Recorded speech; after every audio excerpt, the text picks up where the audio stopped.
Olá, boa noite a todos. Boa noite, professor Boa Giovanni. noite. Gente, eu sou o professor Caio, aqui ao meu lado está o professor Giovanni, nosso queridíssimo professor de História aqui do Colégio Singular, professor de História da Arte da Pan-Americana de Artes, e hoje viemos aqui contar uma história para vocês de 1.600 anos de idade. Muito beleza, muito bacana essa nossa história. Gente, eu quero desejar a todos uma ótima palestra, que vocês se divirtam bastante, aprendendo muito com o nosso maestro Giovanni. Obrigado. E eu vou combinar com vocês o seguinte: vocês fiquem à vontade para escrever perguntas, dúvidas, curiosidades aí no chat. Assim que a gente estiver filtrando todas essas mensagens, eu vou passando para o professor Giovanni, e ao final da palestra, quando a gente encerrar essa palestra, a gente vai lendo e respondendo, tirando todas as dúvidas de vocês, tá bom? Perfeito. Fiquem à vontade, escrevam curiosidades, dúvidas, perguntas, que no final a gente vai conversar bem legal e tirar as dúvidas. Com isso, a gente consegue manter a nossa programação sem interromper o belo Didio, e aí a gente fecha a nossa palestra, que a gente está planejando aí uma espetacular aula de mais ou menos 1 hora, certo, Didio? Sim, dá certo. Então tá bom, eu vou pedir para a Giovana colocar a tela aqui e vou passar o bastão para o maestro. Giovanni, é com você, Belo. Muito obrigado, Caio. Boa noite a todas e todos. E é um prazer estar com vocês, especialmente num momento onde há 1.600 anos, né, nasceu essa cidade. A maioria do pessoal sabe que eu sou italiano, não sou veneziano, sou de Bolonha, mas tive a oportunidade de conhecer bem essa cidade mais espetacular, como todas são no mundo. Uma cidade, uma lenda, uma história, um encanto chamado Veneza. De fato, é uma história longa, nós vamos resumi-la na parte política e na parte artística, que é, sem dúvida, uma parte muito importante. Aqui nós estamos vendo lá, após as gôndolas, e veremos a famosa ilha, que tudo surgiu em ilhas, né? A ilha de São Jorge Maior. Quando, como e por que tudo começou? Vamos lembrar que no ano de 395 depois de Cristo, nosso amigo aqui à direita, o imperador Teodósio, resolveu dividir pela última vez o Império Romano. Já havia sido dividido em 4 partes a tetrarquia, mas aí não funcionou. Estamos falando então do 4º século depois de Cristo. E, dividindo, ele criou o Império Romano Ocidental, capital Roma, e o Império Romano Oriental, capital Constantinopla. A Constantinopla não era Bizâncio, e Constantino mudou esse nome, por isso o Império Romano Oriental foi chamado também, por muitos séculos, de Império Bizantino. Essas duas realidades mostram também, me permitam, uma divisão curiosa. O cristianismo apostólico romano e o cristianismo ortodoxo grego. Constantinopla, Roma. Acontece que, por volta já do 5º século, 4º, 5º século, pelo norte, como vocês estão vendo aqui, as tribos bárbaras iniciaram a cobiça, invadir o Império Romano Ocidental. Alamanos, francos, visigodos, ostrogodos e os piores, os hunos, aqui ao norte. Vocês estão percebendo que aqui no Império Bizantino eles não se deram bem, foram rechaçados.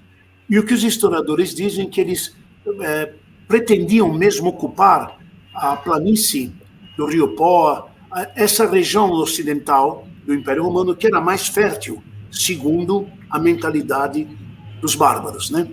Bárbaro é o nome que o romano dava a todo aquele que não habitava as fronteiras do Império, não falava latim e não seguia a legislação romana. E também tem a ver com barba? Tem a ver com barba, sem dúvida.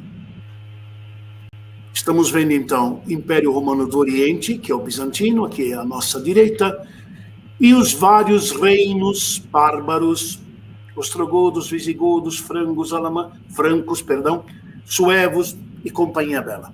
Tá? Então, o que nós temos aqui no século V até o século VIII é o mundo, é o que será posteriormente o mundo feudal. Os reinos bárbaros cristianizados. Me permitam, cabe lembrar, todos eles acharam conveniente seguir o exemplo do romano. O romano, mesmo derrotado, seguiu de exemplo ao seu vencedor. Então, os francos, os burgúndios, os ostrogodos, todos eles, tribo por tribo, digamos, reino por reino, aceitaram o cristianismo. Estão vendo aqui a cidade de Ravenna. Ravenna foi um centro importante. Veneza, inclusive, estava submissa a Ravenna. Quero dizer, antes de mais nada, antes de continuar aqui, que nós estamos vendo, repito, a Veneza da Laguna, mas a Veneza terrestre já existia, chamava Venetia, em latim, era uma comunidade romana. Então, como é que surgiu a Veneza da Laguna, que nós vamos ver? Nós vamos ver porque fugiram, buscaram abrigo em ilhotas e formaram, com troncos de árvores, ilhas, né, como se fossem, entre aspas, palafitas. Diz a tradição, estamos aqui numa praça, não sei se é del Sestriere, um bairro central de Veneza, da Laguna. Diz a tradição que no dia 25 de março de 421, no Rialto, que quer dizer Riva Alta, uma igreja de San Giacometto foi consagrada nesse local. Não é essa que estamos vendo.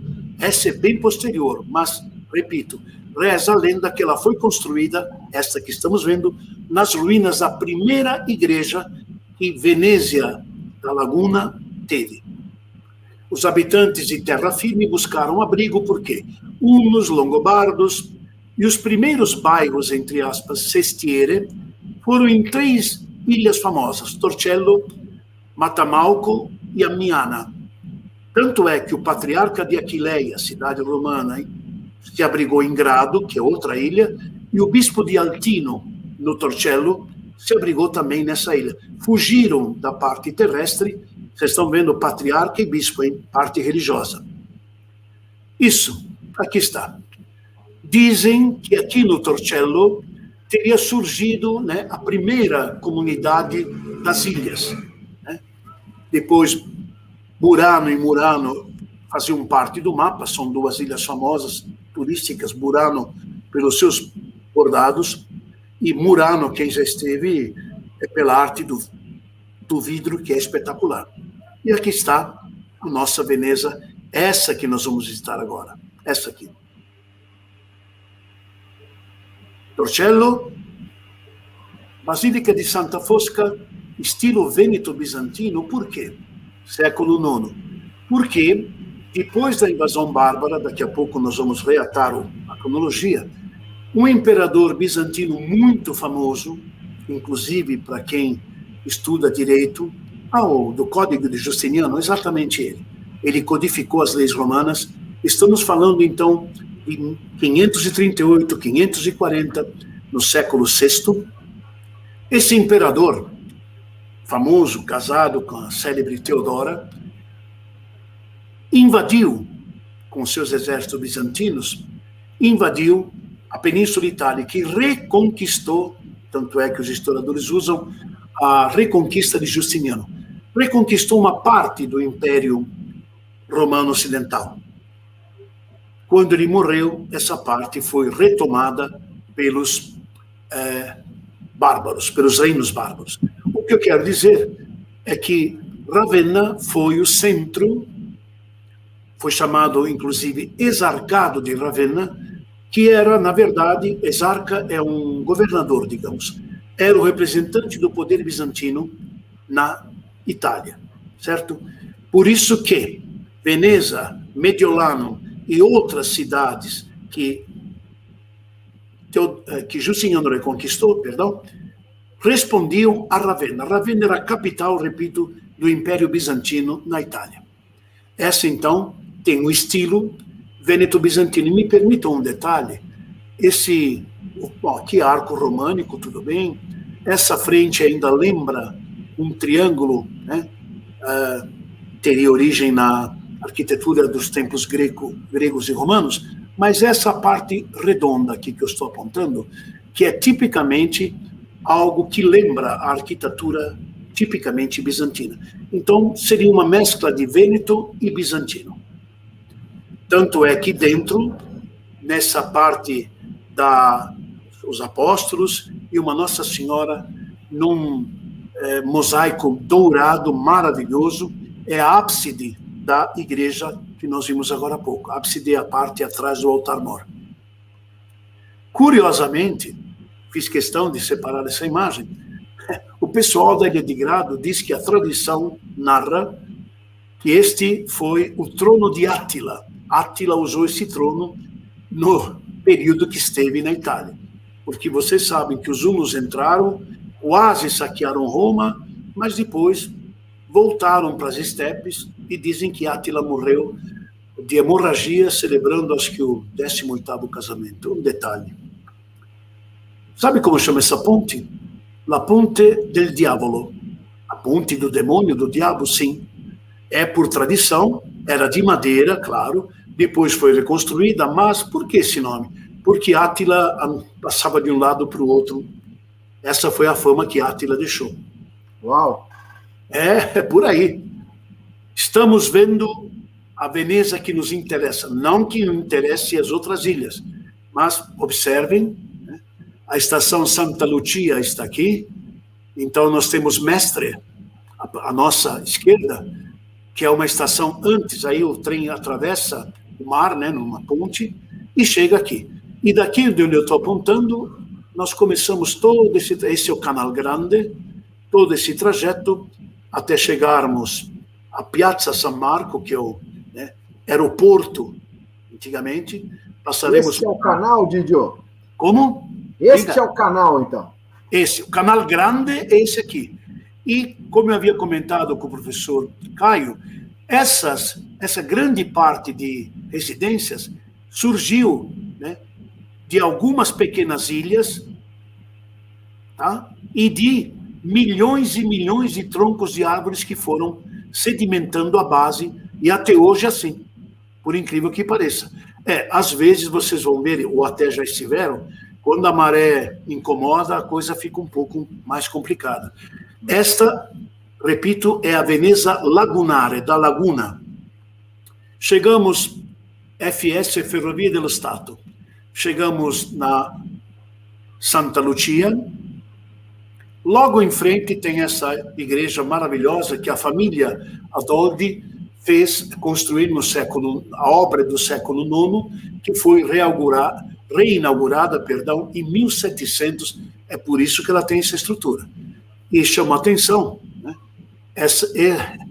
O estilo grego na arquitetura ocidental, né, seria mais um neoclássico, diferente desse estilo que está aqui, que nós veremos repetido nas cúpulas de São Marco. É verdade que chama melão cortado? É verdade. Aqui na Santa Maria de Nazaré, a Igreja dos Descalços, mas é do lado da estação, sim, exato. E aqui temos o ponto de ônibus. O ônibus, sim, é aqui o tragueto. Aqui nós temos os táxis, para quem quiser, né? São lanchas mais rápidas. As gôndolas é a parte mais turística. Essa belíssima igreja, cuja fachada é uma mescla, podem observar, de renascimento, seria um renascimento maneirista e uma presença do barroco. Mas, insisto, a presença do triângulo grego, do frontão grego e das colunas gregas com capitéis, né? Esses são coríntios, é marcante. À frente, o projeto da arquitetura Baldassarre Longhena, que aliás fez meia Veneza, ele é um dos arquitetos preferidos nessa cidade, trabalhou muito com Andrea Palladio, inclusive. A fachada é de Giuseppe Sardi e o bairro é Canareggio, Sestiere Canareggio. Dentro, um belíssimo altar barroco. Gostaria de lembrar que essas igrejas, muitas delas nasceram, sabe, por volta de as primeiras, né, 500, 600, depois ganharam importância. O que é curioso é que em muitas e muitas delas, posso vos garantir, o edifício ainda guarda resquícios do românico. Depois veio um pedacinho do gótico. Depois entrou o Renascimento, que é o caso desta, inclusive, e dentro muita ornamentação, inclusive o teto, ficou entregue ao barroco. Então, são igrejas que dá para estudar 3 ou 4 estilos de arquitetura e de arte. Essas colunas que eu estou apontando são chamadas colunas salomônicas, e todas elas foram imitadas, digamos assim, ou transferidas das colunas do baldaquino de Gian Lorenzo Bernini pela igrejinha simples na Piazza São Pedro.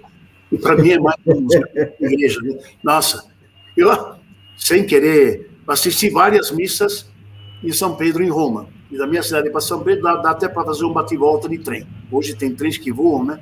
Sim. Mas eu nunca consegui, Caio, assistir uma missa até o fim, porque eu olhava para um canto, olhava para outro. Só não tirava foto, porque durante a cerimônia, né, não podia nem se mexer. São sensacionais mesmo. Totalmente. São afrescos. Mas que é isso aqui ao lado? É o êxtase de Santa Teresa, Noel do Bernini. E no teto dessa capela Ruzzini, cada capela tem uma decoração fantástica. Desculpem, olha o capitel, coluna. Você vai falar que é grego, é coríntio. Capela Ruzzini, altar construído e projetado por Giuseppe Pozzo. O êxtase de um artista, de um escultor alemão, Heinrich Mehring. E no teto da capela, esse afresco, que é simplesmente de Giovanni Battista Tiepolo, que é um dos grandes artistas do barroco tardio veneziano.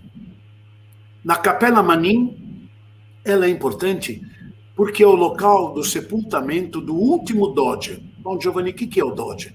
O doge é o presidente, entre aspas, da República Sereníssima de Veneza.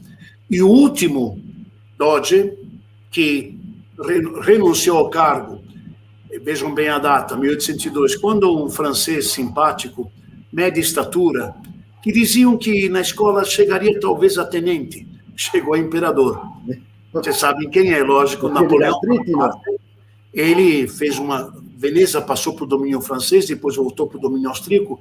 Para encurtar a história, a República Sereníssima de Veneza encerrou suas atividades em 1802. A capela foi construída por Jacopo Antonio Pozzo, e a capela também, me permitam, é um barroco espetacular.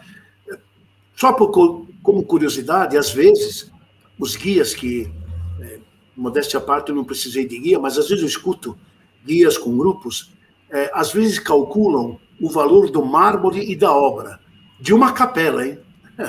Imagine o que fortuna tem aqui dentro. Nossa. Daqui a pouco nós vamos Desculpe, diga, cara.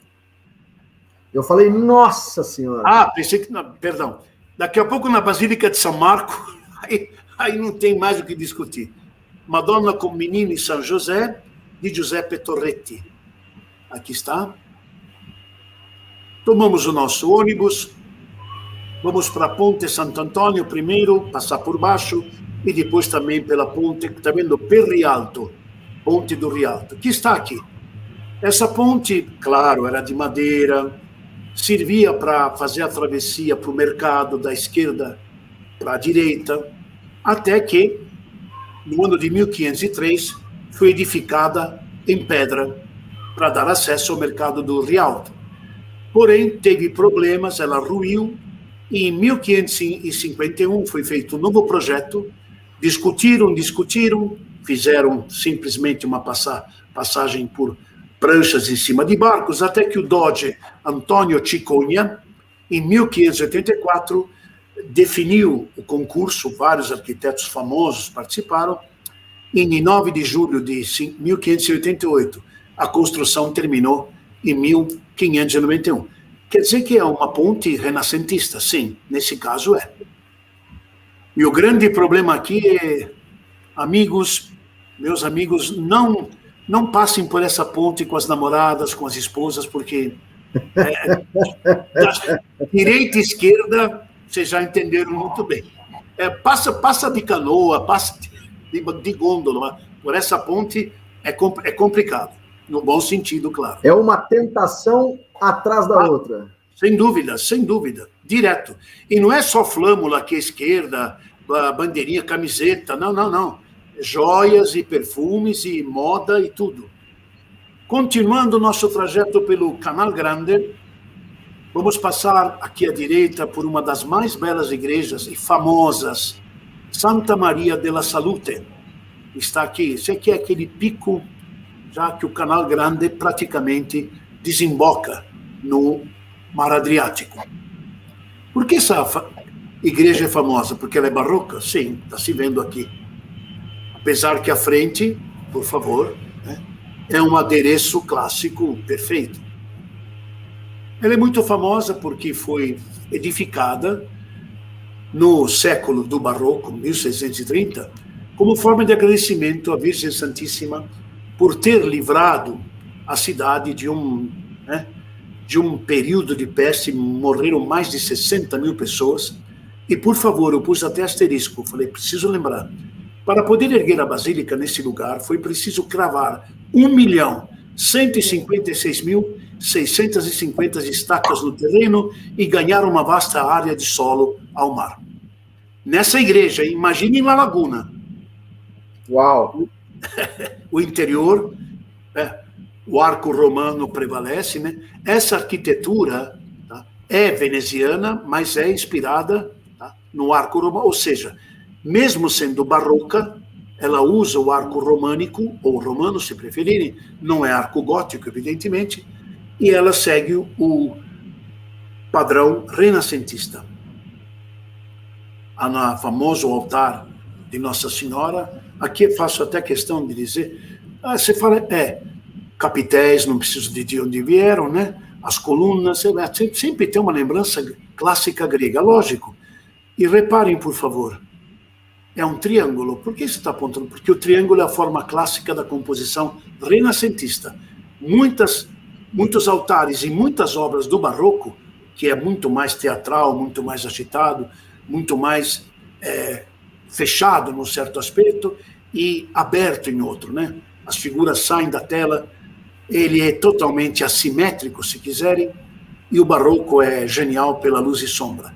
No caso da escultura, nesse caso, a composição ainda segue o eixo central, que é a figura principal, evidentemente, né?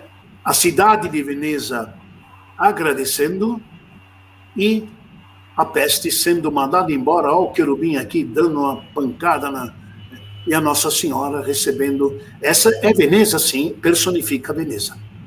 Então é um altar votivo, claro, ele foi feito exatamente nessa igreja.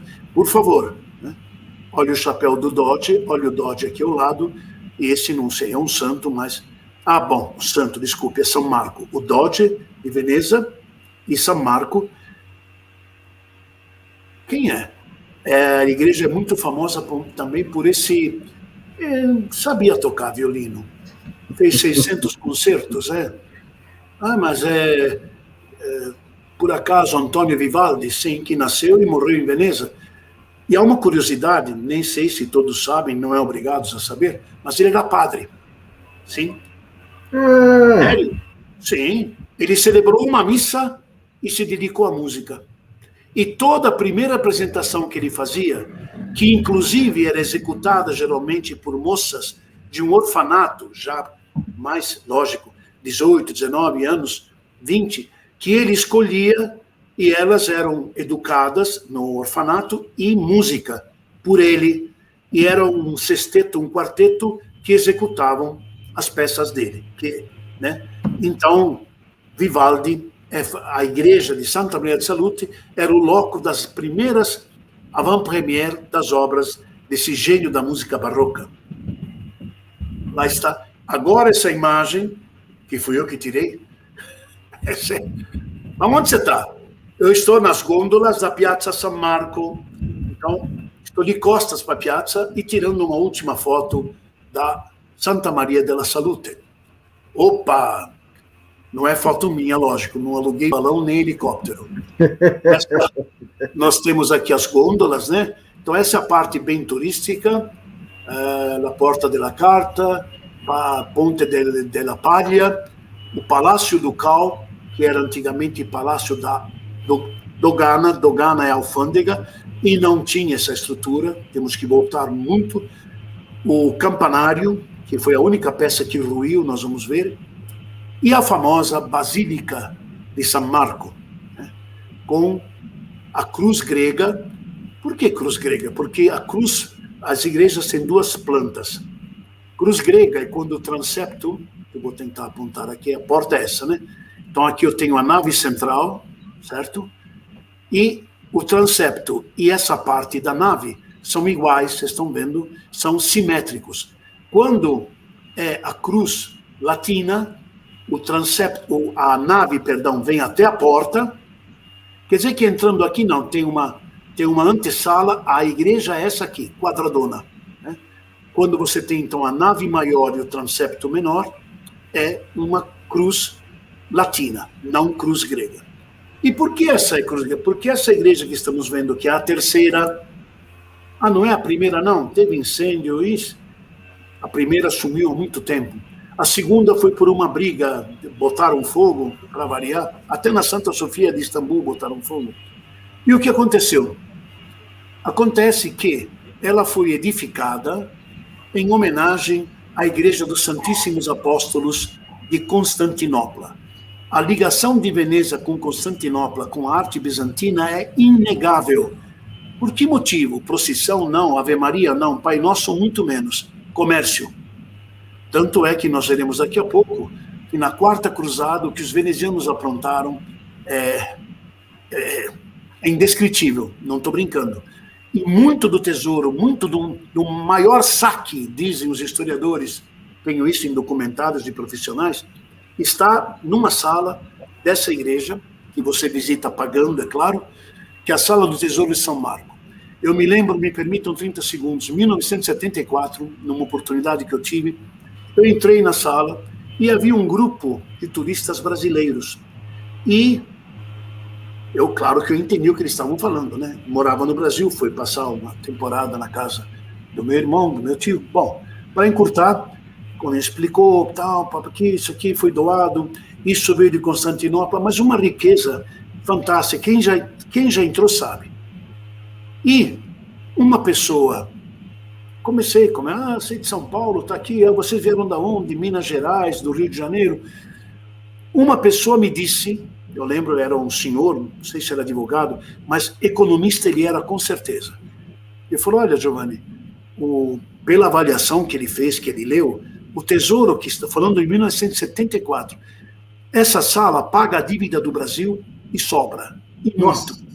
Exatamente. Juro, eu ouvi essa frase, como ele entendia, falei, pô, é mesmo? 1974, certeza absoluta. Eu estava, deixa eu ver, eu já estava no 4º ano lá na história, mas eu falei, essa eu vou anotar. Na frente, antes de entrarmos na San Marco, tem San Giorgio Maggiore, a arquitetura de Andrea Palladio, mas é uma arquitetura neoclássica, assim, Palladio trabalha, é como um templo grego ou romano. O campanário, não. Quando eu falo campanário, vocês estão vendo, a cúpula, não. O campanário é renascentista. Ela está aqui. Dentro ele é bem sóbrio, ele não é barroca coisa nenhuma aqui. O órgão, o altar-mor está embaixo. Ela é clássica, perfeitamente. É a estrutura de Andrea Palladio. E numa das capelas tem essa belíssima Última Ceia de Tintoretto, Jacopo Robusti, que é do maneirismo veneziano. A escola maneirista veneziana não é um momento, mas é espetacular. Tintoretto, Tiziano Vecellio, Giorgione e talvez o maior deles, que é Paolo Cagliari, conhecido como o Veronese. Por quê? Porque não nasceu em Taubaté, nasceu em Verona, né? Não é veneziano, não. O único veneziano nato é esse Tintoretto. Por que ele chama Tintoretto, Giovanni? Porque o pai dele tinha uma tinturaria. Então, Tintoretto é tintureirozinho, entre aspas. Qual é o nome? Jacopo Robusti. Vamos voltar a San Marco. De vez em quando acontece isso, tá vendo? Chamado... esse é turista que gosta, então, água alta, mar entra... Por isso que tem vocês estão vendo aqui, gente, aqui, tem passarelas, e tudo é ligado pelas passarelas. Isso numa época de cheia, né, Belo? Sim, de maré alta, água alta, sem dúvida. Bom, essas são fotos, naturalmente, de verão, mas tem dias do inverno que a luminosidade é a mesma, só que ninguém está de bermuda, né? A Basílica e o Palácio, o relógio da praça, que tem um sistema curioso. O campanário, 2 pastores e uma campana. São os mouros de São Marco. Eles, quando tocam, eles tocam, né, martelam, o relógio, naturalmente, aponta o horário, e na Nossa Senhora passa uma procissão. Na frente dela é uma procissão de Rei Magos, exato, com o anjo tocando a trombeta, eles vão girando durante o bater das horas. Estão vendo que estão trazendo os presentes? É uma procissão dos Reis Magos. Palácio Ducal. Peraí, Giovanni, isso aqui é um marco gótico. É agora que eu vou chegar. Esse palácio é uma mescla de gótico, renascentista e bizantino. Tá? A construção remota, aqui do campanário primeiro, servia de farol, século IX, a primeira, né? Servia de farol e de posto de observação. Foi reformado no século XII. Galileu, em 1069, foi até lá em cima e experimentava o seu binóculo na cúpula do edifício. Baldassarre Longhena, em 1663, fez reparos. E o que é isso aqui? São os nomes das campanas, dos sinos. Marangona, Nono, Mezzana, Trottiera, Bregadio, ou Mezza Terza, Ringhiera ou Malefício. São nomes de sinos, estão aqui. Exatamente. Amigas e amigos, eu tive a oportunidade, juro, uma vez eu subi, acho que 2 vezes mas numa vez que eu subi, bateu o meio-dia aqui. Gente, não, olha, eu lembro, por favor, eu lembro de um senhor português que tapava os ouvidos do menino, coitado, uma criança que devia ter 3, 4 anos. Por quê? Porque o som é infernal. Eu sei que é uma igreja, perdão, mas esses sinos tocando, não tocam, sim, é coisa de 30, 40 segundos, mas tem que subir com tapa-orelha. É um barulho altíssimo. Faz mal para o tímpano. Na manhã da segunda-feira, 14 de julho, né, de 1902, às 9h47, eu peguei os dados, o campanário ruiu, olha lá. Caiu tudo. Diz que só não morreu ninguém por milagre. Infelizmente, um gatinho morreu. E olha a campana. A maior está aqui. Eu até pus uma seta vermelha. As outras estão debaixo, foram recuperadas, hein? No ano de 828, diz a lenda, me permitam, que o corpo do evangelista martirizado em 68, Marcos, chegou a Veneza. 2 mercadores, Tribuno e Rústico, vieram de Alexandria. E em Alexandria, olha bem a época, né? 828, já tínhamos um domínio islâmico. E estavam destruindo igrejas. E eles, então, conseguiram, numa igreja, obter os despojos de São Marco, e eram venezianos, e resolveram levá-lo para Veneza. E foi construída uma igreja baseada nos Santos Apóstolos para abrigar os despojos de São Marco. O que é curioso é que antes havia São Teodoro. Alguns dizem Teodoro, outros dizem Todósio. Mas, por algum, não sei, inconveniente ou algum milagre, alguma coisa, São Marco assumiu como sendo o patrono protetor, e ele é até hoje. Esta igreja foi incendiada durante uma rebelião em 976, reconstruída em 978, e mais uma vez, porque novamente um incêndio, a que nós estamos vendo agora é do ano 1063, no que viria a ser a base do atual edifício. Parece uma montagem de tão bela. Ah, sem dúvida. Aqui estamos restaurando no campanário, você tira a foto que quiser. Como é que chama? Melão cortado? Não só é chamado melão cortado, como isso aqui é cabeça de alho, hein? Não estou brincando. Isso me foi dito por arquitetos, é nome simbólico. Aqui está um detalhe. à frente. Uau! Todas as etapas, tudo, a maior, 90% é mosaico. Mármore nem se discute, as etapas da vida de Jesus, o Calvário, a ressurreição, aqui. 4 cavalos roubados de Constantinopla, no saque da Quarta Cruzada, mas são réplicas porque os pombos, né? Sim. Não são os verdadeiros, não. Maravilhosos, você pode andar aqui em cima. Um detalhe, a igreja você entra, depois dentro você visita. Toda e qualquer outra, subir, descer, tem um ticket para a sala do... Ticket para ver os cavalos, ticket para ver isso, e é tudo 2 euros, 1 euro e companhia bela, hein? E essas visitas são monitoradas ou você passeia sozinho? Não, você pode comprar os tickets e passear sozinho, como pode contratar, né? O que entra de grupo de turista com o intérprete, aí fala japonês, português... Mas não fica um vigia em você lá, não. Você fica à vontade, né? Não, eles ficam de olho para você não tirar foto. Tá. Não pode tirar foto.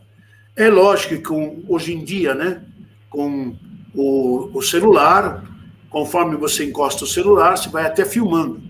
E dá encrenca, né? Dá encrenca. Se pegarem da discussão, porque eles querem vender os slides deles, tudo bem, é comércio, né? Mas olha, professor Caio e amigas e amigos, eu gostaria de 10% da renda diária que entra. Acabou. Esses são os 4 originais. É bronze com pátina de ouro e são atribuídos aqui, foram feitos no século IV, atribuídos ao escultor, um dos maiores escultores da Grécia clássica, que é o Lisipo, e dizem que estavam no hipódromo de Constantinopla, tenho certeza. Foram levados com o saque para Veneza, foram depois colocados dentro, porque senão estraga, e Napoleão os levou embora, colocou no carrossel, e quando Napoleão foi derrotado, no Congresso de Viena, Veneza conseguiu a restituição, como de vários quadros de Veneza que Napoleão levou. Um ficou lá, que é do Paulo Cagliari, que é a Bodas de Canaã, que é o maior quadro do Museu Louvre. E o outro, né, a Santa Ceia, que virou a ceia na casa de Levi, está na Academia de Belle Artes de Veneza. Mas os 2 eram para estar em Veneza. Um ficou lá, o outro voltou. Essa, por exemplo, que é uma das entradas, parece pintura, mas é mosaico, e o que é amarelinho de tinta, não é ouro. Vocês estão vendo o corpo aqui de São Marco? Deixa eu ver se aparece. Esse, mas é muito parecida. Por quê? Porque esta, né, era a arquitetura da Igreja dos Santos Apóstolos de Constantinopla. Então, em homenagem a Constantinopla, né, a estrutura da igreja foi... E aqui está em Constantinopla, hoje Istambul. Aquela foi destruída, não existe mais. São Marco está sendo trazido aqui no caixão, né? Até muito bonitinho, sei lá o que trouxeram. Muito bem. As várias etapas, o corpo dele, não era esse corpo, evidentemente, claro. No centro, Cristo. Os mercadores que trouxeram o corpo sendo agradecidos. Curioso, hein? O bispo de Veneza, até hoje, tem o título de patriarca. Bom, Giovanni, por que você falou isso? Porque no Império Bizantino é o patriarca, e até hoje na Igreja Ortodoxa é patriarca. Quer dizer que a influência de Constantinopla foi muito grande em Veneza, na arte e no comércio, sem dúvida nenhuma. Veja bem, o Rústico e o amigo dele, para passarem pela alfândega, né, quando Alexandria estava sendo, né, dominada pelos islâmicos, pelos árabes, pela expansão de Maomé, etc., eles odeiam, tá vendo? Odeiam carne de porco. Então eles colocaram os despojos de São Marco em cestas, cobriram com carne de porco, né, pedaços e pedaços. Disseram, nós estamos levando, tire isso daí, não quero nem ver, nem abre, pelo amor de Deus.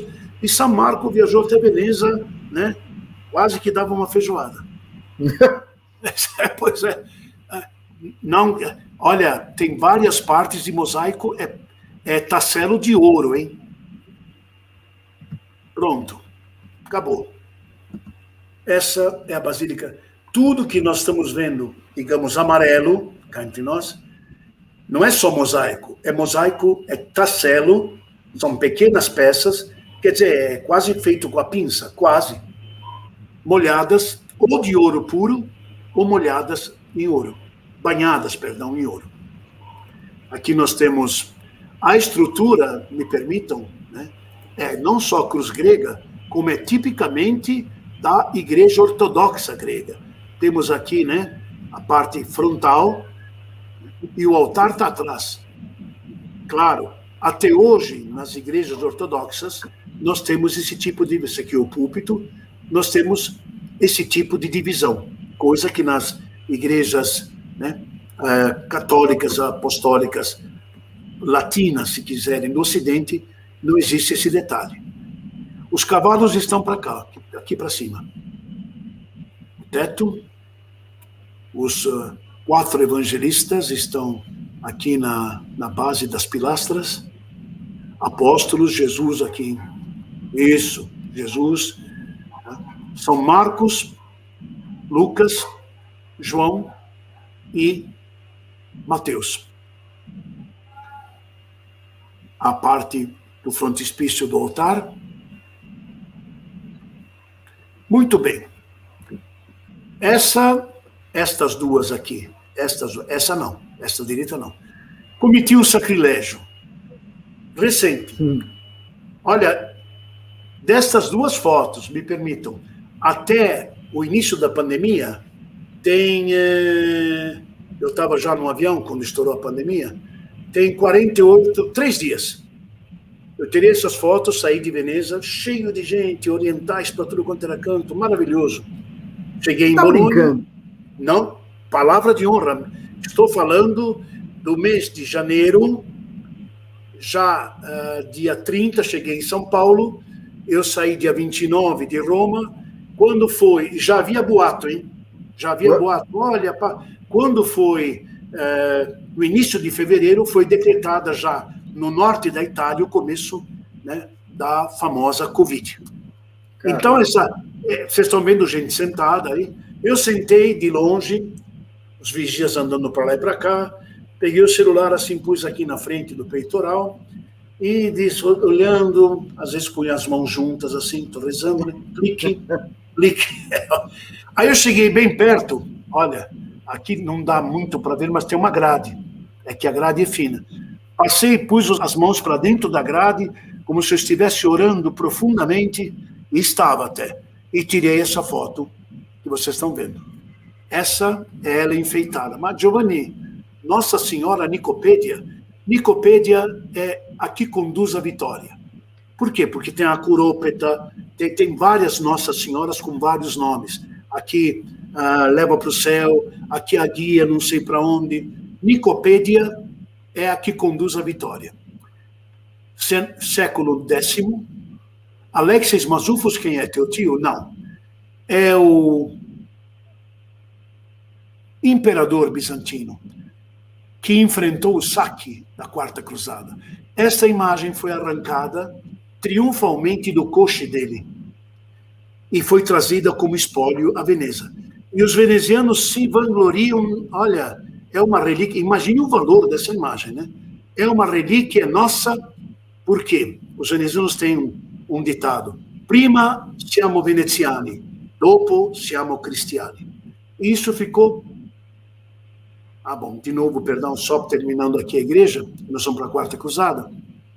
A entrada, a balaustra, lá está o altar-mor, e atrás a famosa Pala d'Oro. É outro presentinho que veio de Constantinopla, assim, é ouro. E não é vidro colorido, não. Tá? Jesus, os 4 evangelistas, chama Pala d'Oro. Você paga para visitá-la? Sim, senhor. Aí junta de gente, pode fotografar, não é foto minha, mas aí pode fotografar, sem flash. Essa, é claro, uma foto profissional de catálogo. Papa Inocêncio III resolveu, no ano de 1198, combater o reino cruzado de Jerusalém, que havia sido... os islâmicos, os árabes, os turcos, que haviam sobrepujado a Terceira Cruzada. A Terceira Cruzada foi um sucesso, mas depois que Ricardo Coração de Leão voltou, Saladino restaurou o seu poder. Então, o Inocêncio resolveu fazer uma quarta cruzada para restaurar o domínio ocidental. Na verdade, eles queriam terras. O problema era, cruzados havia, né? Soldados havia, comandantes havia, mas o transporte era o problema. Gênova e Veneza e Marsella, antigas rivais de Pisa, Amalfi e Veneza, todas repúblicas marítimas comerciais, disseram, não aceitamos não tem negócio. Mas os venezianos viram a chance de aumentar seus lucros e propondo um frete. Existe essa documentação, não estou brincando. O Papa Inocêncio mandou uma carta, como líder religioso católico, claro, aos cristãos de Veneza, dizendo, irmãos, eu lembro desse texto do tempo da USP, irmãos, em nome de Jesus, convoco para vocês fornecerem seus navios e levar os soldados que enfrentarão os inimigos, etc, etc, etc. Os venezianos, liderados pelo Doge Enrico Dandolo, disseram, sim, santidade, sem dúvida, em nome de Jesus e 800 mil ducados de ouro, nós vamos levar. Não, nossa frota, que é imensa, não sai de graça. Ótimo. E aí o que aconteceu? O Papa telefonou para os líderes militares, falou, dá um pulo em Veneza e faz negócio, porque eles vão transportar, agora precisa pagar. E para encerrar, os negociantes militares disseram para os venezianos, não temos, digamos, 800 mil, temos 400 mil ducados de ouro. E os venezianos, o Doge Enrico Dandolo, que era cego, inclusive, é sério, disse, não, mas sabe o que é? Nós vamos levar vocês, então, por 400 mil, mas, no caminho, na costa da atual Croácia, tem o Porto de Zara, que nós temos uma conta para acertar lá. O que quer dizer isso? Que vocês vão atacar o Porto de Zara, em nosso nome. Resolvemos a parada, um débito que eles têm, mas são cristãos, não interessa. Né? Depois passamos por outras cidades no litoral e chegaremos a Constantinopla. Mas nós temos que ir para Jerusalém. Depois que a gente acertar uma conta em Constantinopla, nós levaremos vocês a Jerusalém. Nossa. Um pequeno contingente chegou a Jerusalém, tirou fotografia e foi embora. Quer dizer que a cruzada, não. A cruzada, os venezianos foram até Constantinopla dizendo que queriam estabelecer um acordo entre dois irmãos que brigaram. Saquearam, pegaram de tudo. E o Papa Inocêncio, mataram gente, mas foi? O Papa Inocêncio, quando soube, né, pegaram o celular e avisaram, santidade, um massacre, pô.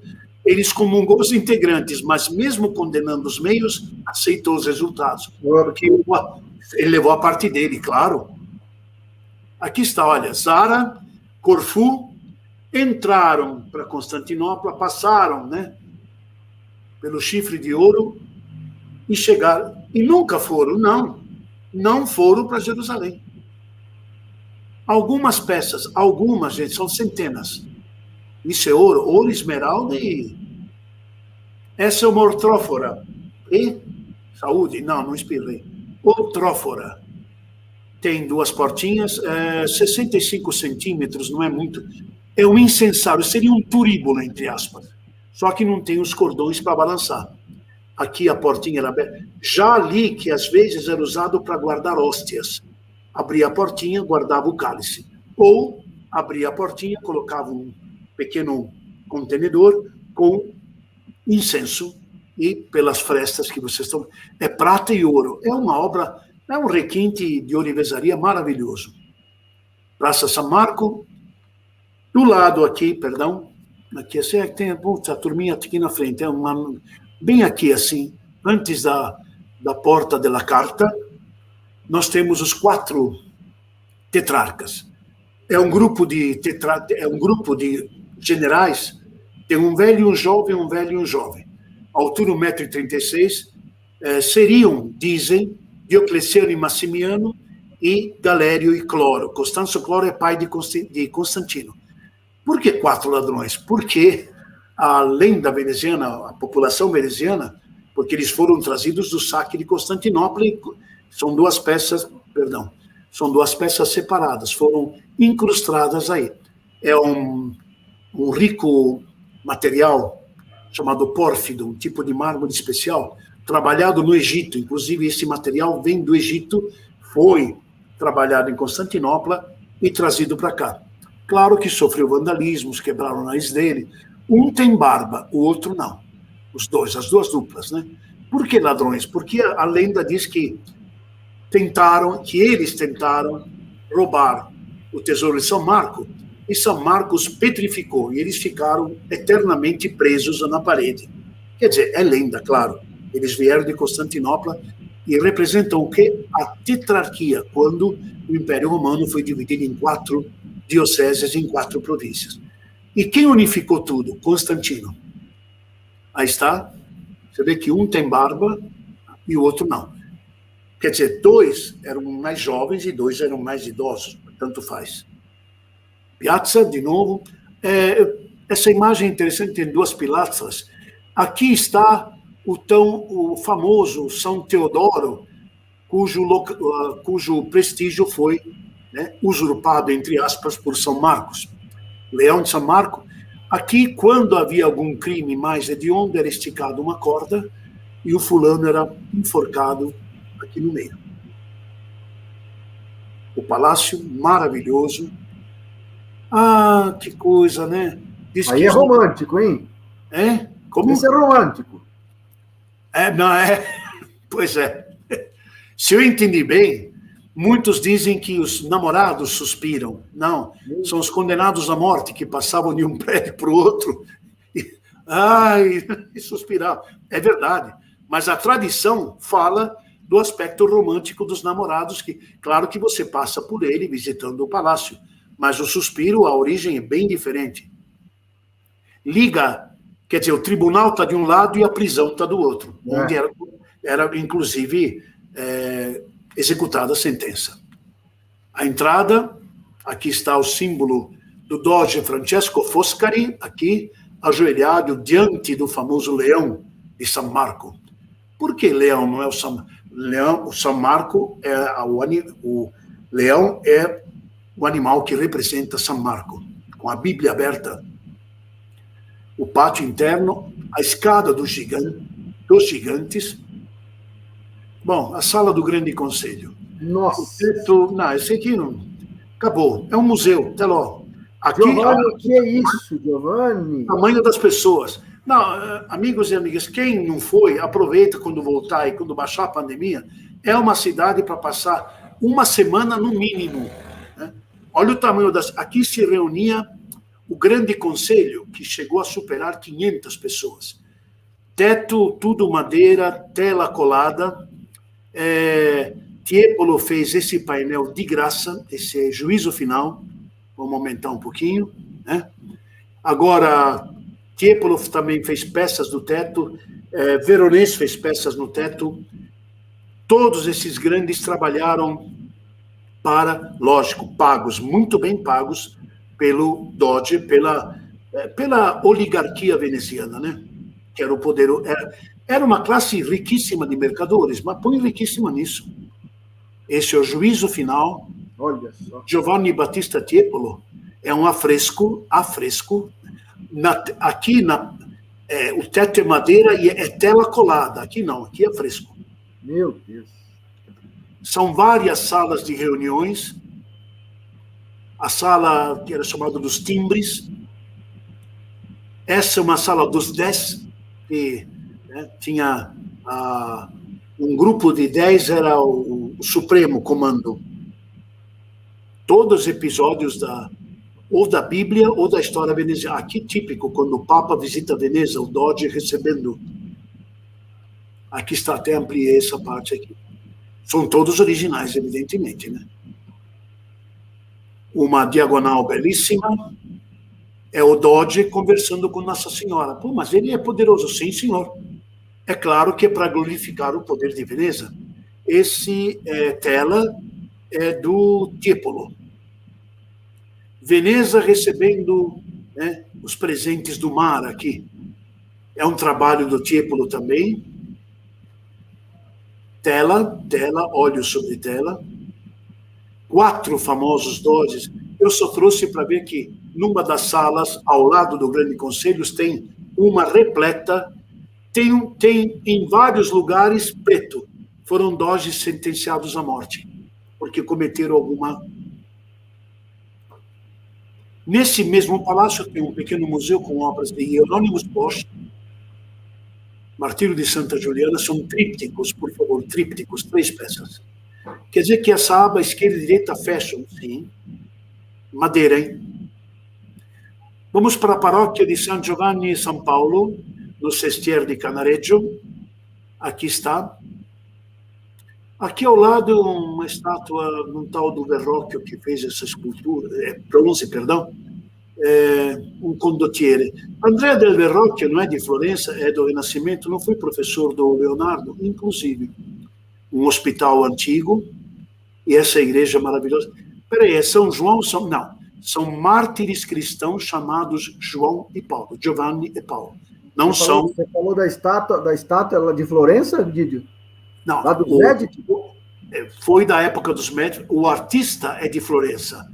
E essa estátua, que nós vamos ver já aqui, é de um condottiere chamado Colleoni, Bartolomeo Colleoni. É fundida em bronze. Daqui a pouco ela vai aparecer melhor. A Basílica dos Santos Giovanni e Paulo. Santos, hein, não é? Entendeu? Não é o apóstolo e companhia dela. Consagrada em 1430, então ela já tem uma arquitetura. Aqui ainda uma parte, esta base, nota-se, essa aqui veio depois. Foi o que sobrou da primeira construção. Quer dizer que começa num gótico, vai para... Exatamente. Olha a cúpula aqui. Poxa, essa cúpula é repetida em várias igrejas, né? Que é a cúpula lá de São Marco. São mártires romanos. O hospital era um hospital, agora é uma galeria.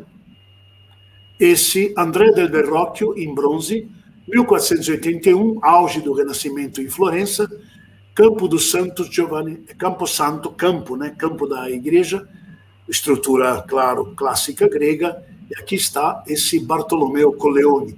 Seria um César Borgia, um condottiere. A entrada é gótica, mesmo assim, já apontei, está vendo? Divis Ioannet et Paulus, em latim, sacrum. Divos, né? Divinos, João, não é apóstoli. Tá? Dentro, algumas capelinhas, né? Marco Antônio Bragadin, da famosa Batalha de Famagusta, contra os muçulmanos. Essa é uma capela, né, simpática, com o seu brasão, todos eles com os seus brasões, suas lápides. Doge Alvise Mocenigo, o interior da igreja. Inclusive, aqui, permitiram que eu tirasse essa foto. Depois disseram, se o senhor continuar tirando foto e vier um fiscal, nós somos multados. Por quê? Porque há uma lei recente, até na minha cidade, que as instituições universitárias e os museus adquiriram os direitos de imagem das obras de artes. Claro que a igreja ganhou dinheiro com isso, né?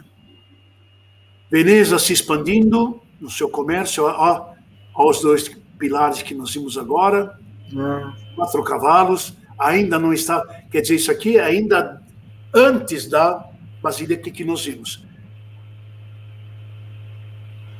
Durante o Canal Grande tem as casinhas dos grandes, né? Dos grandes o quê? Mercadores. Cadoro quer dizer casa de ouro. E notoriamente o estilo bizantino é repetido aqui. Casa Corner, ou Corner, Palácio Contarini, que é este aqui que nós vimos antes. Fondaco dei Turchi, comprado em 1671 pelos turcos otomanos, para ser a sede de comércio. É curioso, mas Fondaco seria o quê? Cais, ao pé da letra. Tá? Então seria uma alfândega dos turcos. Os navios turcos de comércio tinham autorização para entrar na cidade e desembarcavam mercadorias que nos fundos tinha lojas. Então, aí os venezianos compravam e outros compravam o que os turcos traziam. assim como o Sr. Fondaco de Tedeschi, os alemães. Também o prédio era, claro, é um prédio não exatamente o primeiro, né, porque muita coisa foi refeita, mas era o local onde os navios de comércio alemães, né, chamado de Tedeschi, já falamos aqui, falamos de um sacro império ainda, não de uma Alemanha 1900, é lógico, mas o nome ficou. Esse é o cassino, Palazzo Vendramini, e aqui a famosa regata em homenagem, que eu saiba, ao Doge, a Sereníssima República, e ela, que eu me lembre, é feita justamente no mês do aniversário de Veneza. Aí é tudo paramentado, como na época, o Leão de São Marcos, trombeteiros, volta no tempo, né? O que tem de turista para esse... É que nem acho que vocês lembram, ouviram falar, na cidade de Siena, aquela corrida maluca de cavalo, que um bate no outro, cai. O que é importante... Cai, hein? Não falei Caio. Sim, sim. O importante é curioso que o importante é o cavalo cruzar. Se o cavaleiro caiu e arrebentou o braço, não interessa. O importante é o cavalo passar. Mas tem turista até no telhado. Palio de Siena, que era uma competição entre quarteirões. Aqui também desfilam os vários sestieri, os vários bairros da Veneza da Laguna, hein? Então não tem barco de Murano não. Aqui é de Veneza exclusivamente, do Doge. Aliás, por falar em Doge, olha ele aqui, ó, cumprimentando. Até são os trajes típicos da época, né? E uma das coisas interessantes, começando a fechar aqui a nossa audição de hoje, é o Carnaval de Milão. A imagem é fantástica, hein? Olha, numa única vez, tenho testemunho, um grande amigo meu estava comigo, quando saímos de Bolonha, porque de Bolonha para Veneza, mesmo com um trem de baixa velocidade, em 1h20 se chega. E aquele trem, naquele bendito sábado, estava lotado. Falei, mas o que aconteceu? Está todo mundo... boa parte do trajeto em pé. Quando chegamos em Santa Lucia, era um arrastão até a praça, que dá para ir a pé. Dá para ir a pé. Mas por quê? Porque era carnaval, era sábado de carnaval. Né? Inaugurava, sei lá o que fazia. Mas eu tenho até hoje slides. Meu amigo ficou de um lado, fizeram um corredor polonês, e desfilaram essas máscaras, e desfilaram... É uma tradição em Veneza, é um carnaval barroco. É música... não tem Mangueira? Não, nada contra Mangueira ou Salgueiro. Mas é música barroca, é Vivaldi e fantasias. Mas fantasias e, entendeu? Roupas barrocas, peruca branca, tipo rococó. Mas com um requinte, tem até concurso, né? Nossa, pela imagem percebe-se o requinte.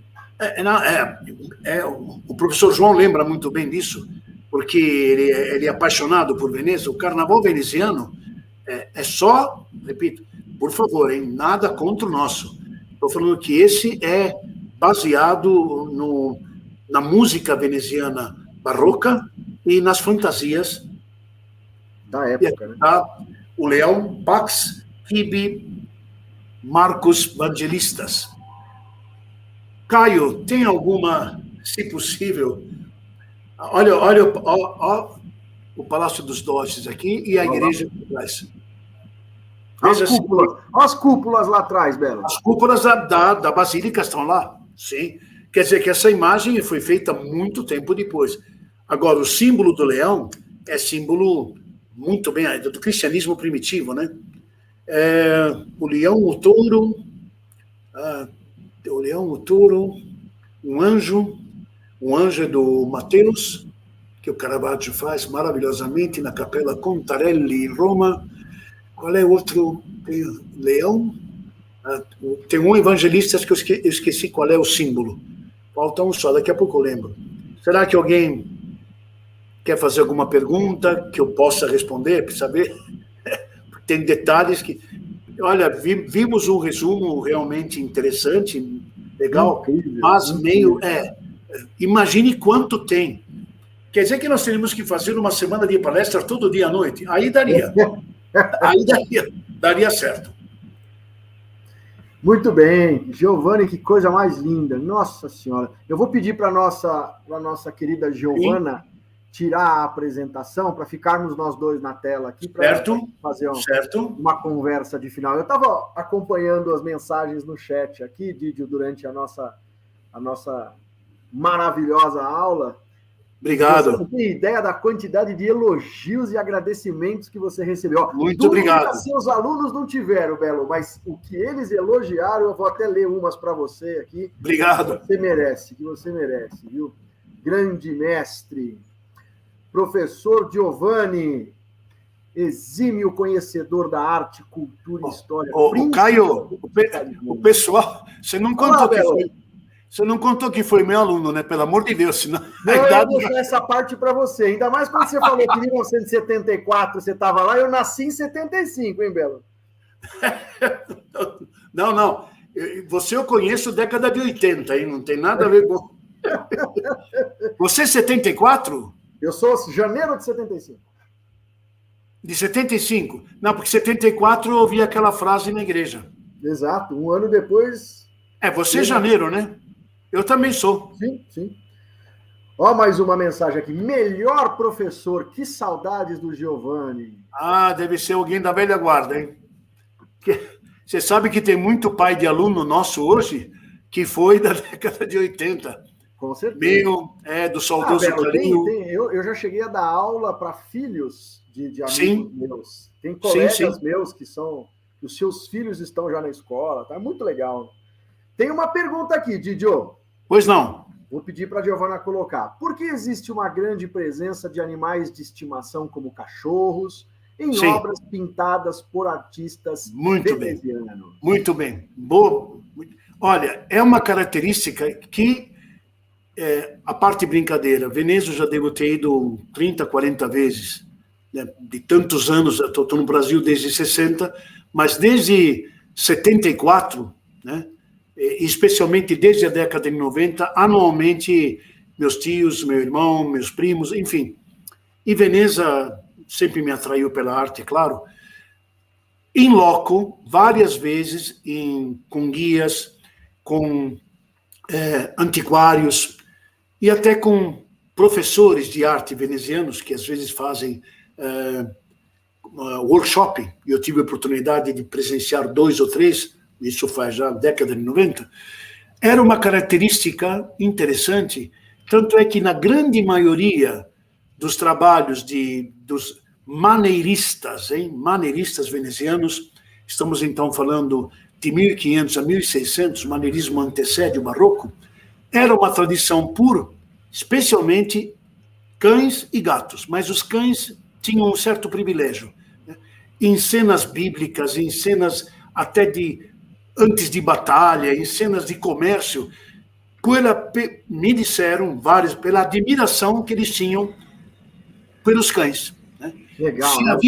Se havia pelo animal em si, se havia alguma outra tradição ou admiração bíblica, eu não ouvi. Né? O leão é pela força, por exemplo. O leão simboliza São Marco, né? Mas os cães não teriam nada a ver. Repito, pode ser que eu não ouvi alguma outra coisa a mais, mas não, tanto é que tem, veja, no leão tem até uma auréola aí. Os cães, e isso eu acho maravilhoso, porque eu sou apaixonado pelos cães, e quem tem cães sabe que eles nos amam muito mais que o ser humano. Em todo caso, era uma predileção. Eu sempre ouvi isso, nas vezes que eu perguntei, ma i cani sono bellissimi. A cidade tem um amor pelos cães impressionante. E, olha, os que eu via, né, lógico, sair correndo, cai na água, né, pode ser. Não, muito bem tratados. E essa tradição na pintura surpreende. Mas dizem, repito, que é pode ser, Caio, e quem fez a pergunta, que haja alguma outra coisa, algum outro símbolo que não tenha sido me narrado, né, que tenham me contado. Porém, perfeito. A próxima vez que eu vou chegar em algum lugar e falar, escuta, peraí, né? Afinal de contas, essa tradição é por isso, por quê? Porque aí, de repente, eu ouço, mas são animais maravilhosos, a gente adora, desde a Idade Média que a gente adora, desde que fizeram a laguna. É isso aí. Vídeo, vou pedir para você tirar a sua apresentação. Você pode sair da sua tela de apresentação, porque aí você consegue ver a gente também. Nós já estamos vendo você, agora você está vendo a gente. Vamos ver o que mais tem aqui, ó. Ó, o seu grande colega Paulo Roberto. Aliás, a dupla Paulo e Giovanni apareceu nos slides mais de uma vez ali, hein? A igreja Giovanni e Paulo. Então. É uma dupla que eu conheço bem aí, admiro muito essa dupla, viu? Imagino. Mais uma mensagem de gratidão aqui, ó. Fábio, obrigado, Paulo. Para você. Caríssimo Giovanni, belíssima palestra, show, parabéns, obrigado e abração. O Fábio Taioli, um colega meu de 1968, colégio, aí, tempo Fábio, do latim. Hein, Fábio? Opa, de São Paulo, é da geologia, um geólogo muito, muito famoso. Muito bom. Bernadette, ali, Dona Bernadette do Sesc Pompeia, muito obrigado, muito obrigado. Nós fizemos 3, 4 cursos no Sesc Pompeia. Não vê mais. Opa, também colega amicíssima do professor Fábio Taioli, Maria da Conceição. Obrigado, Conceição. Nos encontramos domingo, hein? Cláudia Damiani. Mas Torcello é sem dúvida, não duvido. Bom, dizem, né, não querendo, falam muito de Murano, mas Torcello é a pátria mãe. Obrigado, Cláudia, foi um prazer. Ixi, apareceu uma pergunta nova aqui, Didio. Sim, Otávio Nanni. Ei, Otávio, tudo bem? Da Galeria 419, meu amigão, tenho até uns trabalhos com ele, estou desenvolvendo uns trabalhos com ele. Priva, o lema deles, quando lidavam com o Vaticano, quando lidavam com o maior poder da Igreja Ocidental, lógico que eram comerciantes, isso era provado, a famosa carta de solicitação, a resposta está em livro, eu tenho esse livro aqui de textos. Primeiro somos venezianos, depois prima veneziani, dopo cristiani. Somos cristãos, mas primeiro vem os negócios, né? E eles sempre se destacaram, tanto é, Otávio, Caio e quem nos ouve, tanto é que quando, todo mundo sabe isso, eu tenho certeza, na madrugada de 29 de maio, numa segunda-feira, às 4:30 da manhã, os canhões turcos otomanos derrubaram as muralhas de Constantinopla. Verdade, sim. Diziam que as muralhas, sério, olha a lenda, hein? Diziam que as muralhas eram protegidas por Nossa Senhora e que ninguém nunca ultrapassaria. Até hoje em Istambul existem trechos de muralhas originais. Mas, em documentário, eu tenho esse depoimento do John Romer, diz que naquela madrugada famosa, quando o imperador Constantino XI, que é o único, foi até a Basílica de Santa Sofia, rezou uma missa solene e Nossa Senhora pessoalmente, é o que dizem. Peraí, está falando sério? Não, é o relato. Ela presencialmente veio à cidade, pegou a imagem dela, não aquela que roubaram, hein? Não estou falando de 1204, estou falando de 1456, e a levou para o paraíso. Isso, Caio, simbolizaria que a Nossa Senhora tirou a sua proteção das muralhas. O problema é que os turcos tinham bombardas desse tamanho. E aí, coitada, Nossa Senhora foi embora, os bizantinos disseram, agora vai. E a muralha caiu e eles entraram. Foi quando, inclusive, Mehmed II, Maomé II, conquistou a cidade e transformou aquela maravilhosa, essa eu tive oportunidade também, me emociona, aquela basílica que hoje, né, não voltou para a mesquita, não sei porquê, mas paciência, é deles, né? Ela foi transformada numa mesquita na época, até aí, era a construção cristã mais solene, porque é São Pedro. Um dia teremos oportunidade. A Basílica de São Pedro, que é 1508, não foi feita à toa, hein? quando a Santa Sofia, que era um símbolo cristão, mesmo da ortodoxa, caiu para os islâmicos, é que o Papa Júlio II falou, agora nós vamos fazer uma igreja para mostrar para o mundo que a sede do cristianismo é Roma. Aí fizeram aquele puxadinho lá, que demorou 163 anos. Né? O puxadinho. Olha, de todas, olha, Notre Dame, de todas, só talvez para concluir, Otávio, Caio, realmente a Basílica de São Pedro, a nova, né, que eles chamam nova, porque tinha antigamente a de Constantino, mas estava caindo aos pedaços. E o Papa Júlio falou, Bramante, derruba, vamos fazer uma nova. Foi um escândalo em Roma, hein? O Papa quase que... Aí começaram a fazer, e Santo é que ela começa com a planta renascentista, era para ser uma planta grega, e vários arquitetos, Rafael, Michelangelo, uma turminha qualquer. Turminha aí. Simpáticos. E quem deu a grande supremacia, ou primazia, se quiserem, já no Barroco, é Giambattista Bernini, Giovanni Battista Giambattista Bernini, Gian Lorenzo, perdão, Giambattista é o Tiepolo. Aí ele fez o altar, aí ele fez o baldaquino. Então a São Pedro começa renascentista e termina barroca. Tem tudo. As imagens, quem já esteve sabe, você olha para a esquerda, tem a Pietà, tem tudo, não dá para assistir missa. Ou melhor, claro, é para ser visitada. Dá para uma manhã? Não, desculpe.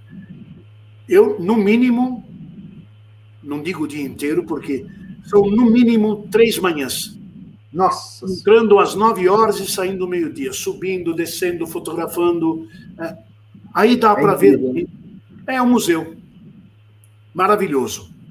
Mais um elogio chegando aqui, Didio. Obrigado. Linda apresentação, parabéns aos professores. Essa eu também ganhei um parabéns. Bravo, mas também colaborou muito bem. Opa, Luciano Neves, meu amigão. Olha, Caio, lembra quando eu conversei hoje com você? Que eu achei, falei, deixa eu ver se dá para ampliar o leque de quem assiste. Sim. Esse meu amigão Luciano, que é um publicitário de primeira linha, e não só, hein? Artista plástico, desenha e pinta muito bem, e tem, acho que pela internet, me permita, o Luciano sabe, um museu particular que eu estou divulgando, inclusive, não sei se é Instagram ou Facebook, ele tem uma coleção de trabalhos e, de vez em quando, me manda filmagens dele fazendo, desenha e pinta muito bem. Obrigado, Luciano. Muito obrigado. É de São Paulo e ele queria assistir e deu certo.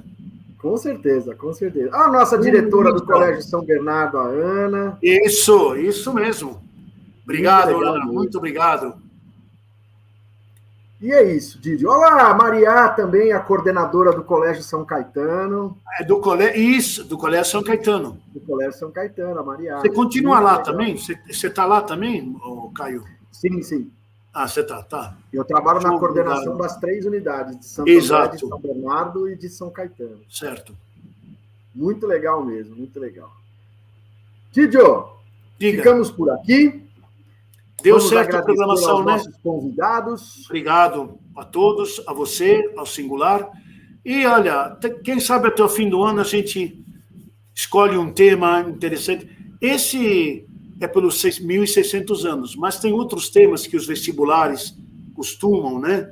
Quem sabe um outro artista do Renascimento, que tem tudo a ver com as provas. À sua disposição, Caio. Vamos fazer, Didio, mais uma? Hein? Vamos fazer mais uma no final do ano? Não tem, setembro, outubro, antes de novembro dá para fazer. Bem ligada. Legal. Vamos tentar fazer sim. Tenho certeza que vai ser muito bacana. Bem associada aos vestibulares, inclusive, né? Vale a pena. Fechado. A gente divulga para a galera assistir, né, Didio? Claro. Fazer uma mesma coisa hoje. Divulgo também para os amigos de São Paulo. Com certeza. E de Santo André, hein? Tem muitos aí que deram de Santo André. Vamos divulgar para todo mundo. Ótimo. Fechamos as porteiras. Muito obrigado a todos. Obrigado. Ficando por aqui. Até a próxima oportunidade. Um grande abraço para vocês. Uma boa noite. A gente se vê no próximo programa. Tchau, pessoal. Tchau. Aqui é só sair fora, né, Caio?